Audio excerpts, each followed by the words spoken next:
ओम नमो भगवती वासुदेवाय। पिछले पूरे वैशाख मास में आपने द मैजिकल जिंदगी के माध्यम से वैशाख मास की कथा को सुना। उम्मीद करते हैं आपने हमारे द्वारा सुनाई गई इस कथा में आनंद प्राप्त किया होगा। वैशाख मास की तरह ही ज्येष्ठ मास का भी अत्यधिक महत्व है। इस महीने में दान करने का बहुत ही महत्व माना जाता है।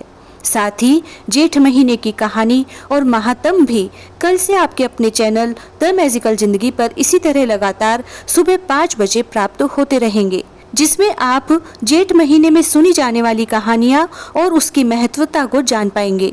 कल के पहले अध्याय में हम सुनेंगे कि जेठ महीने में जल दान कैसे किया जाए। तो आइए आज सुनते हैं वैशाख मास कथा का अंतिम और 30वां अध्याय। लेकिन उससे पहले एक छोटी सी रिक्वेस्ट, यदि आपने चैनल को अभी भी सब्सक्राइब नहीं किया है तो अभी कर लें, ताकि आने वाली वीडियो के नोटिफिकेशन आपको समय पर मिलते रहें। तो आइए सुनते हैं वैशाख महात्म का 30वां अध्याय। श्रुतिदेव कहते हैं कि हे राजन, वैशाख शुक्ल की अंतिम 3 तिथियां त्रयोदशी, चतुर्दशी और पूर्णमासी बहुत ही शुभ फल देने वाली हैं। 3 तिथियां पुष्करणी कहलाती है, जो यदि वैशाख में महीने भर तक स्नान न कर सके तो इन 3 तिथियों में स्नान करने से पूर्ण फल मिलता है। त्रयोदशी को संपूर्ण देवता इकट्ठे होकर जीवों को पवित्र करते हैं। पूर्णमासी के दिन संपूर्ण तीर्थ विष्णु भगवान के संग इकट्ठे होते हैं। चतुर्दशी के दिन यज्ञ सहित सब देवता उन्हें पवित्र करते हैं। वैशाख मास की यह तीनों तिथियां अति शुभ, पुत्र पुत्रादि देने वाली तथा पाप को नाश करने वाली है। जो सारे वैशाख मास में स्नान नहीं कर सका, वह इन 3 तिथियों में स्नान करके पूर्ण फल प्राप्त कर सकता है। इस प्रकार यह संपूर्ण वैशाख का महात्म बुद्धिमान श्रुति कीर्ति के आगे कहा हुआ, जैसा सुना, देखा है, वर्णन किया गया है। और उसको पूरी रीति से तो ब्रह्मा जी भी वर्णन नहीं कर सकते।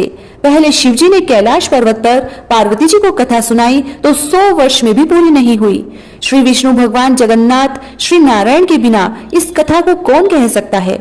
सब ऋषियों ने मनुष्यों के हित की कामना के लिए थोड़ा थोड़ा इस महात्म का वर्णन किया है। सो हे राजन, तुम वैशाख मास में दान आदि सत्कर्म करो, इससे तुमको निश्चय पूर्वक मुक्ति मिलेगी। श्रुति देव जी इतनी कथा राजा मिथिलेश से कह जाने का विचार करने लगे तो राजा के हृदय में अति दुख उत्पन्न हुआ।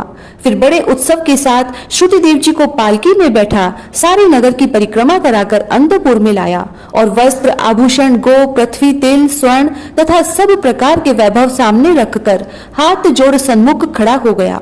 तब महातेजस्वी श्रुति देव जी बहुत संतुष्ट होकर अपने धाम को गए। नारद जी कहने लगे कि हे राजन, यह परम अद्भुत कथा मैंने तुमको सुनाई, जिसके सुनने मात्र से सब पाप नष्ट हो जाते हैं। इससे धर्म, अर्थ, काम और मोक्ष चारों पदार्थ मिलते हैं। तब नारद जी के ऐसे वचन सुन महायशस्वी अम्बरीश ने अत्यंत प्रसन्न हो नारद जी को प्रणाम कर विधिवत उनका पूजन किया। नारद जी राजा की आज्ञा लेकर चले गए, क्योंकि वह श्रापवश एक जगह ठहर नहीं सकते थे। इस कथा को जो पढ़ता या सुनता है वह परम गति को प्राप्त होता है। इति श्री वैशाख महात्म 30वां अध्याय। जय श्री राधे।